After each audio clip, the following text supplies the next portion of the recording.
Can Ozempic help prediabetes? It can sometimes lower blood sugar risk, but that does not mean it cures prediabetes. Ozempic can support weight loss and help insulin work better in selected patients, but it cannot replace lab follow-up, lifestyle change, or a clear medical reason for using it. The useful question is why the number improved and whether that improvement can last safely over time. Prediabetes means blood sugar is higher than normal, but not high enough for type 2 diabetes.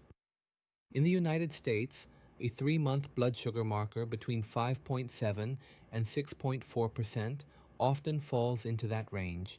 It reflects average sugar exposure over about 3 months. Ozempic may help mainly by lowering appetite and helping insulin work better. The problem is that prediabetes often travels with a larger risk pattern. Weight gain, belly fat, family history, sleep problems, blood pressure, cholesterol, and low activity can push risk upward. 2 people can share the same marker and still need very different plans. I'm Dr. Kim, a licensed physician. This is not medical advice. Consult your doctor. Ozempic, semaglutide, is in a class called glucagon-like peptide, 1 receptor agonists, often shortened to GLP-1 drugs. These drugs copy a gut hormone signal. That signal helps the pancreas release insulin when blood sugar rises. Insulin moves sugar from the blood into muscles, liver, and other tissues. Ozempic can also lower glucagon, a hormone that tells the liver to release stored sugar. It may slow how fast your stomach empties. It can reduce appetite, which may lower calorie intake and body weight over time. The mechanism explains why people connect Ozempic with prediabetes, but approved use still matters. Ozempic is a medicine for adults with type 2 diabetes, including certain heart and kidney risk situations. Prediabetes alone is not the same approved target. There is also a dosing and evidence distinction.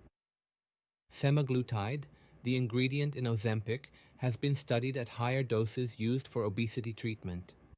In trials, it helped some adults with obesity and prediabetes return to normal blood sugar.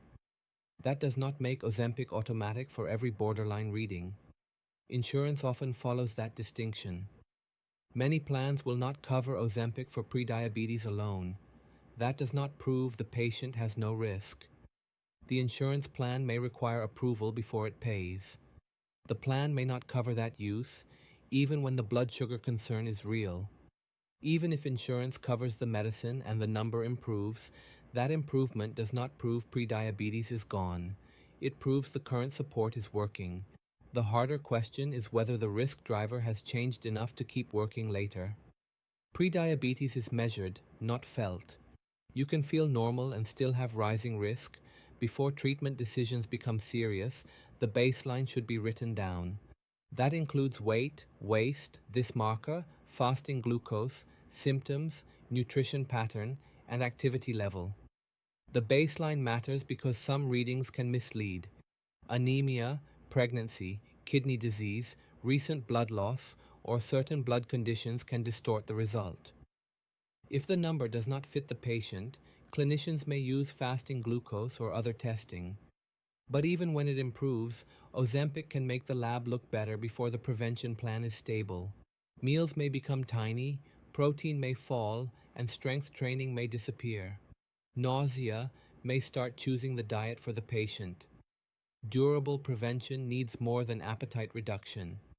If the medicine is stopped, appetite may return, and blood sugar risk can return too. The maintenance plan should already be in place. That plan includes food structure, activity, sleep, and follow-up labs. The starting number also changes urgency. A stable 5.7% is different from repeated 6.4% readings. One is near the lower edge of prediabetes, the other is close to the diabetes line and deserves tighter follow-up. The real issue is not whether Ozempic can lower the number. It is what is driving it upward. If excess weight makes insulin work poorly, medication may help. If the driver is sleep loss, steroids, alcohol, or inactivity, the answer changes. Poor insulin response is called insulin resistance. It means the body does not respond well to insulin signal. More insulin may be needed to keep sugar controlled. Weight loss can improve that signal in many people. For that reason, prediabetes conversations should separate three ideas in practice. One is blood sugar improvement, one is weight loss, one is diabetes prevention after the treatment changes. Those are related, but they are not identical. Those three ideas become clearer when two patients share the same result but have different risk patterns. One has rising weight, high waist size, fatty liver, and strong family history. Another gained a few pounds during a stressful month, then returned to normal routines. The same lab label hides different risk levels. The split changes the discussion. The first patient may need aggressive risk reduction, possibly including medication. The second patient may need repeat testing, better food structure, walking, and time. Treating both cases the same would be lazy medicine. With the risk pattern clear, safety becomes the next filter. Common side effects include nausea, vomiting, diarrhea, constipation, reflux, and abdominal discomfort. Ongoing vomiting can cause dehydration. Less common but serious problems include gallbladder disease and pancreatitis.